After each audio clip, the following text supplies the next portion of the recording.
তো এই ব্র্যান্ডটা আমরা সবাই চিনি, রিলায়েন্সের ইন্ডিপেন্ডেন্স 10 টাকা পাওয়া যায় 750 ml। তো এই ব্র্যান্ডটা যখন মার্কেটে আসলো তখন থেকে কিন্তু আমার মনে কিছু প্রশ্ন জাগছে। যেমন ঠিক জেগেছিল জিও আসার পর। আমরা যখন জিও আসলো তখন কিন্তু তার আগে আমরা এয়ারটেলের পার এমবি 1 এমবির নিচে কত টাকা খরচ করতাম? প্রায় 200 টাকা, 250 টাকা। কত জিবি পাওয়া যেত? 1.5 জিবি বা 2 জিবি পাওয়া যেত। তারপর হঠাৎ এসে জিও এসে আমাদেরকে ফ্রি সব কিছু দিয়ে দিল, ইনকামিং, আউটগোয়িং, তারপর ইন্টারনেট, সব কিছু আমরা কিন্তু ফ্রি পেয়ে গেলাম। ঠিক একইভাবে 15 রুপিসে আমরা কী পেয়ে যাচ্ছি? আমরা 750 ml পেয়ে যাচ্ছি। তাহলে একটা প্রশ্ন হলো, এতদিন এই বিসলেরি বা অন্যান্য কোম্পানি আমাদের কি সত্যি ঠকিয়েছে? সত্যি কি 15 রুপিসে বা 10 টাকায় 750 ml ওরাও দিতে পারতো? না ওরা এত বেশি মুনাফা কামিয়েছে? কি হয়েছে এতদিন?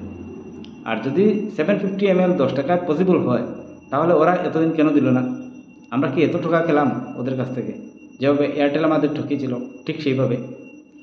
না জিওর এটা প্ল্যান, জিও প্রথম কী করলো, ফ্রি সব কিছু দিল, তারপর আবার রিচার্জ বাড়িয়ে দিল।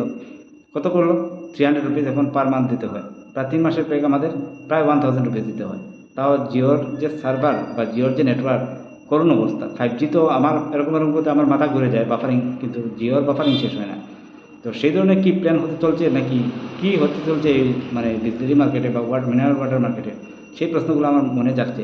আপনাদের যদি কোনো উত্তর থাকে তাহলে অবশ্যই দেবেন যে কী স্ট্র্যাটেজি, 10 টাকায় 750 ml কতদিন পাবো? আর যদি সারা জীবন পেয়ে থাকি তাহলে জলের কোয়ালিটি সেই জিওর সিমের মতো কি জলের কোয়ালিটি নামবে নিচে, না সেই ভালো মানের জল, উন্নত মানের জল আমরা পাবো জিওর তরফ থেকে? সেটা একটা প্রশ্ন।